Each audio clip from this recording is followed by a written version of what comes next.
আজি দেওবাৰ 2025 চনৰ 6 এপ্ৰিল উভতি চাওঁ ইতিহাসত আজিৰ দিনটো সুচিত্ৰা সেনৰ জন্মদিন 1931 চনৰ 6 এপ্ৰিলত ব্ৰিটিছ ভাৰতৰ বেলকুচিত জন্ম হৈছিল বাংলা চিনেমাৰ মহানায়িকা হিচাপে খ্যাত পদ্মশ্ৰীৰে সন্মানিত হিন্দী আৰু বাংলা চিনেমাৰ অভিনেত্ৰীগৰাকীৰ দিলীপ ভেংসৰকাৰৰ জন্মদিন 1956 চনৰ 6 এপ্ৰিলত মহাৰাষ্ট্ৰৰ ৰাজাপুৰত জন্ম হৈছিল পদ্মশ্ৰী আৰু অৰ্জুন বঁটাৰে সন্মানিত 70 আৰু 80 দশকৰ ভাৰতীয় ক্ৰিকেট দলৰ প্ৰাক্তন কেপ্টেইন তথা নিৰ্ভৰযোগ্য সোঁহতীয়া বেটছমেনজনৰ প্ৰমোদ গগৈৰ মৃত্যু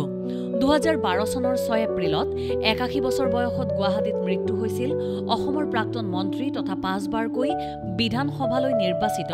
প্ৰভাৱশালী কমিউনিষ্ট নেতা তথা ৰাজনীতিবিদজনৰ প্ৰথম আধুনিক অলিম্পিক গেমছ মুকলি 1896 চনৰ 6 এপ্ৰিলত গ্ৰীচৰ এথেন্সত প্ৰথম আধুনিক অলিম্পিক গেমছ মুকলি হয় 43টা ইভেণ্টত অনুষ্ঠিত এই প্ৰতিযোগিতাত 14খন দেশৰ 241 জন পুৰুষ খেলুৱৈয়ে অংশগ্ৰহণ কৰিছিল ভাৰতত জাপানৰ প্ৰথম বোমা আক্ৰমণ 1942 চনৰ 6 এপ্ৰিলত দ্বিতীয় বিশ্বযুদ্ধৰ সময়ত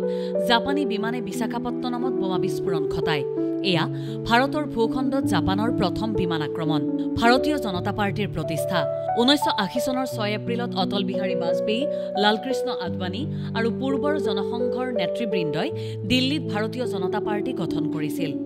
অটল বিহাৰী বাজপেয়ী হৈছিল প্ৰথম সভাপতি কোহলীক বিশ্বকাপৰ শ্ৰেষ্ঠ খেলুৱৈৰ স্বীকৃতি 2014 চনৰ 6 এপ্ৰিলত বাংলাদেশত অনুষ্ঠিত টি20 বিশ্বকাপৰ ফাইনেলত ভাৰত পৰাস্ত হয় যদিও 6খন খেলত সৰ্বমুঠ 319 ৰান সংগ্ৰহ কৰা বিৰাট কোহলী শ্ৰেষ্ঠ খেলুৱৈ হিচাপে নিৰ্বাচিত হৈছিল প্ৰথম টনি বঁটা প্ৰদান 1947 চনৰ 6 এপ্ৰিলত ব্ৰডৱে থিয়েটাৰত উৎকৃষ্ট প্ৰদৰ্শনৰ বাবে আগবঢ়োৱা এণ্টুৱানেট পেৰী বঁটা বুলিও জনাজাত প্ৰথম টনি বঁটা প্ৰদান কৰা হয় নিউয়ৰ্কৰ ৱালডৰ্ফ এষ্টৰিয়া হোটেলত হৈছিল বঁটা প্ৰদান অনুষ্ঠান সেলুলয়ডৰ পেটেণ্ট 1869 চনৰ 6 এপ্ৰিলত জন ৱেছলি হায়াতে ফটোগ্ৰাফী আৰু চলচ্চিত্ৰ উদ্যোগত বৈপ্লৱিক পৰিৱৰ্তন সাধন কৰা সেলুলয়ডৰ পেটেণ্ট লাভ কৰে টেবুল টেনিছ বল বাদ্যযন্ত্ৰ ফাউণ্টেইন পেন আদি নিৰ্মাণতো সেলুলয়ড ব্যৱহৃত হয় মহাত্মাৰ দেশজোৰা হৰতাল 1919 চনৰ 6 এপ্ৰিলত মহাত্মা গান্ধীয়ে বিচাৰ অবিহনে ৰাজনৈতিক বন্দীক আটক কৰিব পৰা ব্ৰিটিছৰ ৰাওলাট আইনৰ বিৰুদ্ধে দেশজোৰা হৰতালৰ আহ্বান জনায় প্ৰথম দূৰসংযোগ বাণিজ্যিক উপগ্ৰহ 1965 চনৰ 6 এপ্ৰিলত দূৰসংযোগৰ ব্যৱস্থাত যুগান্তকাৰী পৰিৱৰ্তন সাধন কৰা আৰ্লি বাৰ্ড নামেৰে পৰিচিত প্ৰথমটো বাণিজ্যিক যোগাযোগ উপগ্ৰহ ইণ্টেলছেট 1ৰ উৎক্ষেপণ কৰা হৈছিল পাকিস্তানৰ মধ্য দূৰত্বৰ মিছাইল পৰীক্ষণ